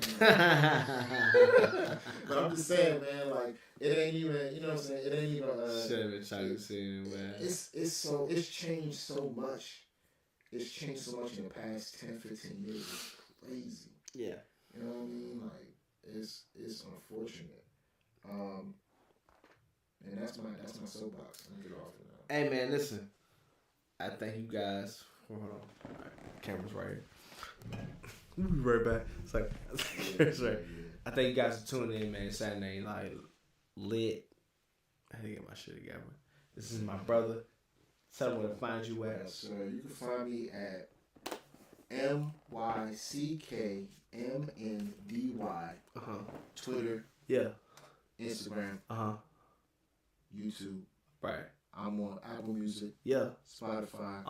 Tidal. That's right. YouTube. Check it out. Napster. Everywhere. Oh shit. We still got Napster. These are all that iHeartRadio. My stuff be playing. I got an album coming out. I wish I could play y'all. Like I wish I could just send that joint to y'all. I got an album coming out. I still haven't finalized the title of the album yet. If it's Thank You So Much, it's Thank You So Much. If it's Tracy's Son, it's Tracy's Son. But just know one of those two will be the title. And that's his mom. Yup. You know, so I usually keep it with me where I go, but I didn't bring it with me today. Fuck around, I might be on that bitch too. You never know. Yeah, 100%. Hold on, let me real quick. Well, then run some shit for their head. Oh yeah, I mean just so y'all know, this is the album right here. Right? Yeah, it is. Like it's here. Can we scroll? No, we can't. You can't really zoom in, but you can see it. This is the album right here. So I'm not BSing y'all. I've been talking about album on the way for a minute. Yeah. 2021 was my last drop, and a couple songs from the EP are on this album finalized. So yeah, just know it's on the way. I ain't gonna lie, yeah. We probably about to go get some food because the nigga starving. Oh yeah, let's do that. Yeah. I had a salad before I got here. Starving, bro. Salad ain't gonna do it. Starving. Nah, definitely. But we love y'all, man. And like I always say, you know what I'm saying? Never motherfucking forget to like, comment, share, subscribe. This is Saturday Night Lit with my brother. And we in this bitch. And we gonna be right back at y'all. Yeah. I'm trying not to curse you too. Please don't ban me. But we love y'all. Thank y'all for tuning in. And we are out this beat.